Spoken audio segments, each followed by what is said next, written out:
2022년 6월 15일 큐티 말씀입니다.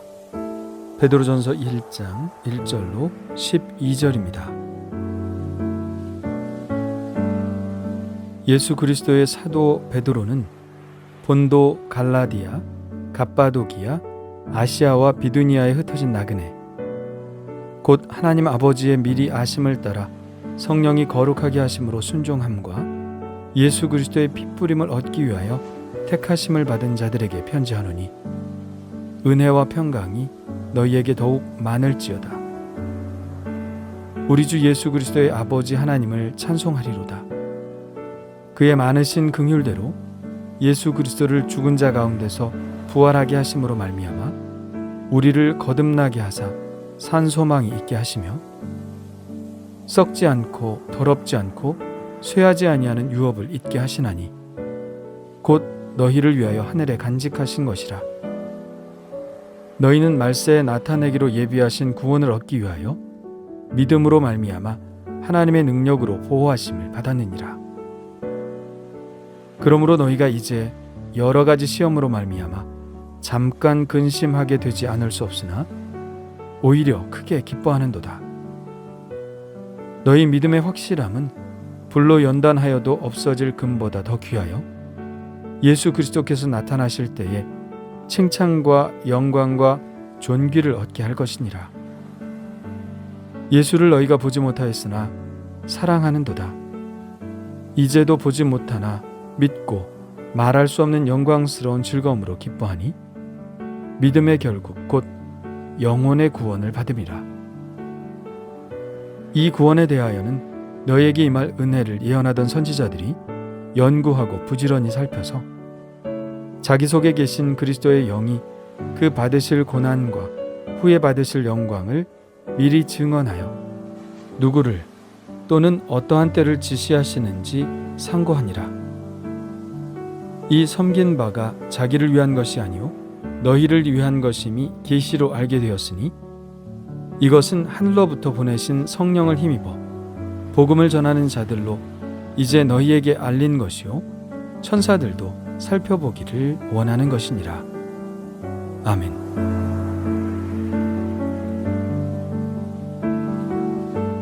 베드로전서는 크게 세 부분으로 나눌 수 있는데요. 첫째는 소망 가운데 사는 삶, 둘째는 세상에서 취할 모범적인 태도, 셋째는 고난 가운데서도 믿음을 입증할 것. 이렇게 세 부분입니다. 오늘 본문은 그 중에 첫째, 소망 가운데 사는 삶에 대해서 이야기하는 부분에 속해 있습니다. 그러니까 우리 그리스도인들이 가진 소망이 얼마나 확실한 것인지에 초점을 맞춰 읽으면 은혜가 될 것입니다. 1절에 나와 있는 것처럼 이 서신을 쓴 사람은 사도 베드로이고 수신자는 본도, 갈라디아, 갑바도기아, 아시아와 비두니아라는 지명이 나오는 것으로 보아 요한계시록처럼 소아시아에 있는 교회들이라고 볼 수 있습니다. 베드로는 이 교회의 성도들을 흩어진 나그네라고 표현하고 있는데요. 나그네라는 표현은 사실 좀 처량해 보이긴 하지만 소망이 있는 단어이죠. 이 땅에서는 나그네이지만 영원한 집이 있는 사람들, 돌아갈 곳이 있는 사람들이라는 표현이니까요. 창세기에서 아브라함, 이삭, 야곱은 모두 나그네의 정체성을 가지고 있었죠. 그들이 그런 정체성을 가지고 있었던 이유는 하나님이 주실 약속의 땅을 바라보았기 때문이죠. 이처럼 우리 그리스도인들도 이 땅이 우리가 머물 영원한 장소가 아니기에 우리가 기업으로 받을 땅은 따로 분명히 있기에 나그네로 살아가는 것입니다. 이 나그네라는 표현은 또한 지금 베드로전서의 독자들이 처한 상황을 암시하는 것이기도 하는데요. 베드로 전후서는 모두 박해가 매우 심할 때 쓰인 것입니다. 그리스도인들은 이 세상의 권력자들이나 통치자들, 그리고 이웃들에게도 환영받지 못했죠. 마치 나그네처럼 이상한 사람들 취급을 받았습니다. 그러나 그들은 개의치 않았습니다. 이 세상에서는 환영을 받지 못해도 하나님의 나라에서 하나님은 나를 맞이하시려고 기다리고 계실 테니 나그네로 사는 것은 오히려 천국의 소망을 확실히 붙드는 사람이라는 것을 뜻했으니까요. 오늘 말씀에는 나그네라는 정체성 외에 우리가 어떻게 그리스도인이 된 사람인지에 대해서도 말씀하고 있습니다. 우리가 그리스도인이 된 것은 먼저 하나님 아버지의 미리 아심을 따라 된 것입니다. 둘째는 세례를 받을 때에 성령께서 우리를 거룩하게 해주심으로 된 것입니다. 셋째는 예수 그리스도의 피뿌림으로 말미암아 죄사함을 받음으로 그리스도인이 된 것이죠. 여기에서 바로 삼위일체 하나님의 일하심이 드러나는데요. 우리가 지금 그리스도인이 된 것은 하나님 아버지의 택하심과 성자 예수 그리스도의 보혈의 피로 구속함과 성령께서 지금도 우리를 계속해서 거룩함으로 이끄시는 그 은혜를 통하여 그렇게 된 것입니다. 그러니까 우리 한 사람의 구속을 위해 삼위일체 하나님께서 연합하여 일하셨다는 사실인데요. 그 사실은 우리가 받은 구원, 우리가 누리고 있는 이 그리스도인으로서의 정체성이 얼마나 귀한 것인지를 새삼 깨닫게 해줍니다. 우리가 그리스도인이 된 이상 우리에게 있는 것은 산 소망입니다. 3절에 이렇게 말씀하고 있죠. 우리 주 예수 그리스도의 아버지 하나님을 찬송하리로다.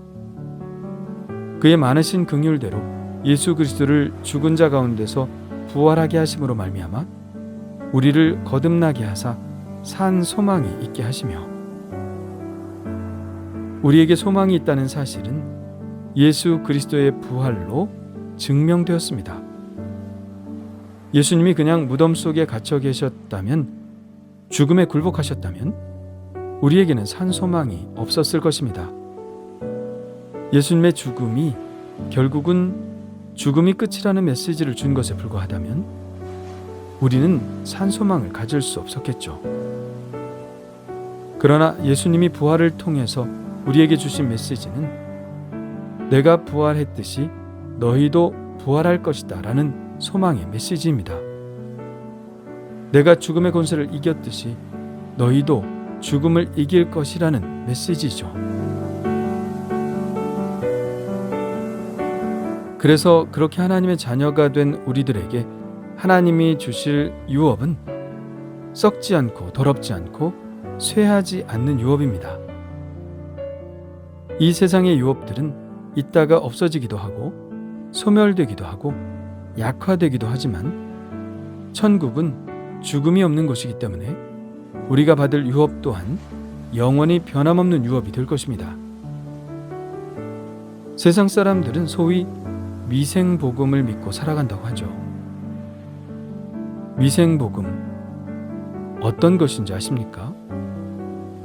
미생복음 1장 1절은 내게 월급 주시는 자 안에서 내가 모든 것을 할 수 있느니라. 미생복음 1장 3절은 성과급, 보너스, 월급, 이 세 가지는 항상 있을 것인데 그 중에 제일은 월급이라.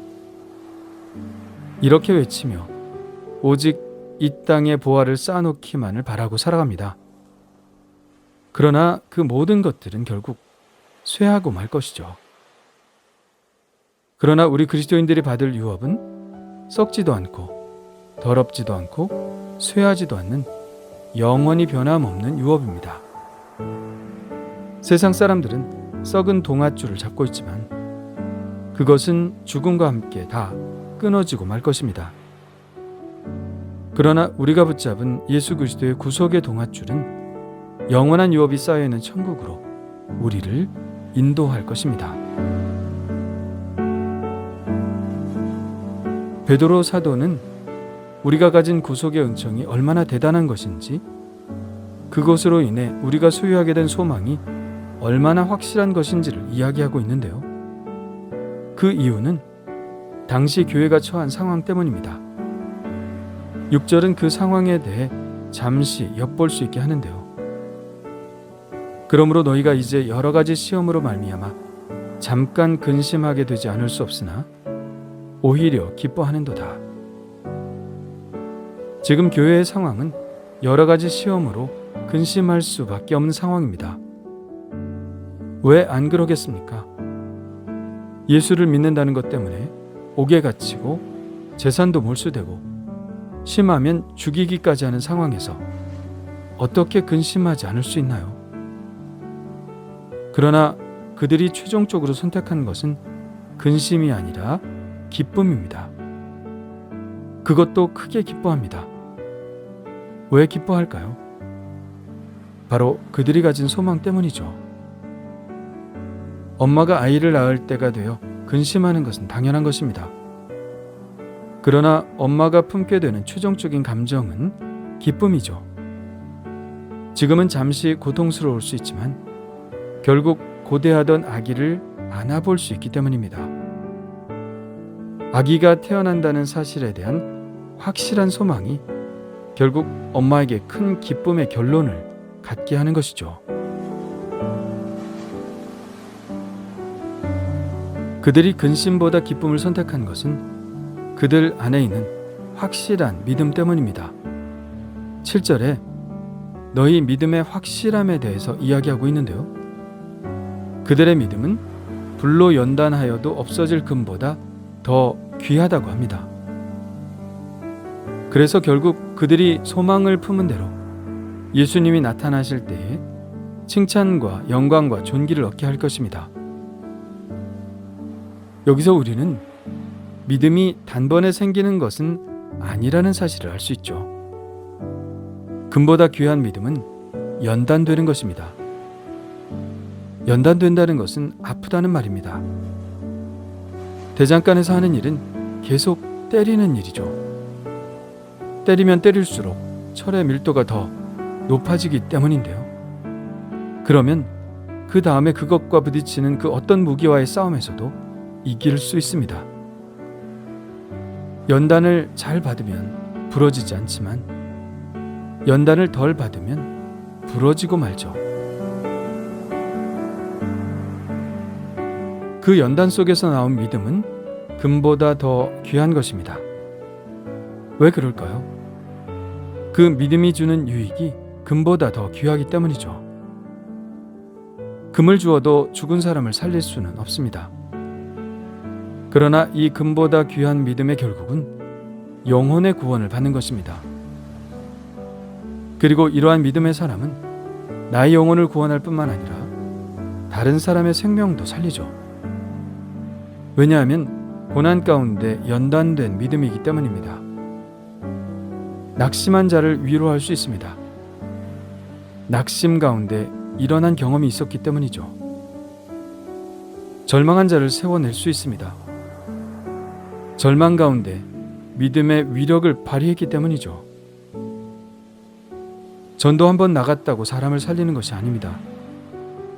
이렇게 고난 가운데서 믿음의 연단을 받고 금보다 귀한 믿음을 가진 사람들이 사람들을 생명으로 인도하고 그리스도께로 인도하는 것입니다. 고난 가운데서도 예수님을 만나고 그 예수님의 힘으로 일어서 본 사람만이 생명으로 사람들을 인도할 수 있는 것입니다.